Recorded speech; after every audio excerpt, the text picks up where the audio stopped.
Something wrong when you've been running as long as Mitt has, and you're at 25%, and you don't go much above, you don't go much below. 75% of the other Republicans are telling you something about him. So what do you think the problem? Well, I think it's deeper. I think it's deeper than just, hey, he's kind of stayed and everything else.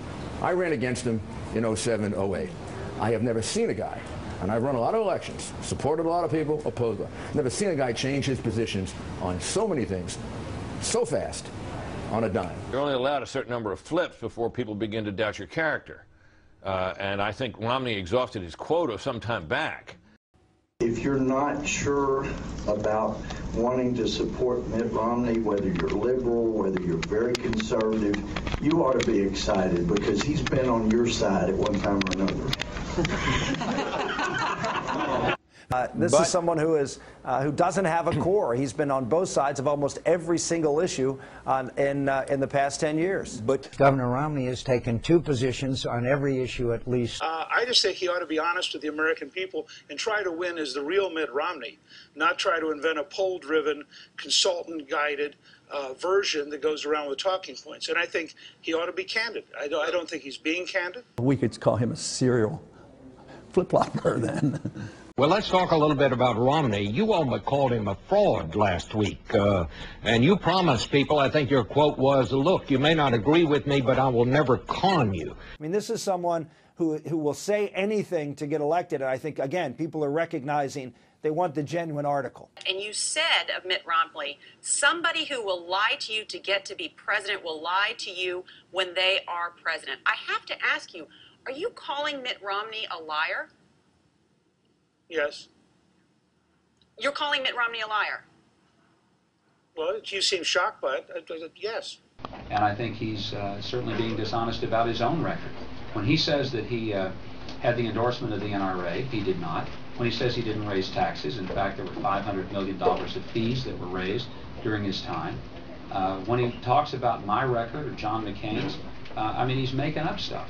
It's just incredible. When he talks about our spending increases, which in my case wasn't true, he says things about my position on immigration. It's not true. And I don't know, maybe you have another word for it. Only word I knew in Arkansas, we kind of kept it simple there. We called it dishonest. The best indicator that I'm doing very well is when you're attacked by Romney. I don't know how to respond to some of it because his position may change tomorrow. If you look at his record as governor, it wasn't totally stellar. His job production was not great at all. In fact, it was the third worst in the nation. If Mitt Romney's an economic heavyweight, we're in trouble because he was 47th out of 50 in job creation in the state of Massachusetts when he was governor.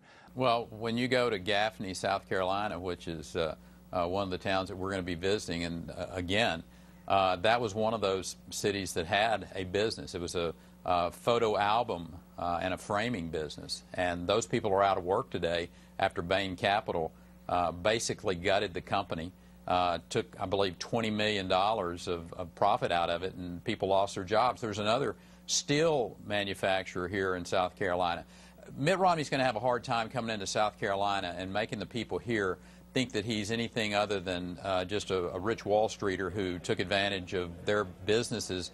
You know, people lost their jobs, they lost their pensions, they lost a lot. And the article apparently outlined in detail that Bain Capital acquired a company, in essence looted it, and then laid off 1,700 people. Now, if that's accurate, and if there are 3 or 4 or 5 examples like that, I think that's troubling. I don't think those of us who believe in free markets, and those of us who believe that, in fact, the whole goal of investment is entrepreneurship and job creation, would find it pretty hard to justify rich people figuring out clever legal ways to loot a company, leaving behind 1,700 families without a job. For example, when Governor Romney not too long ago said, you know, the Russian Federation is our #1 geostrategic threat. Well, come on, think.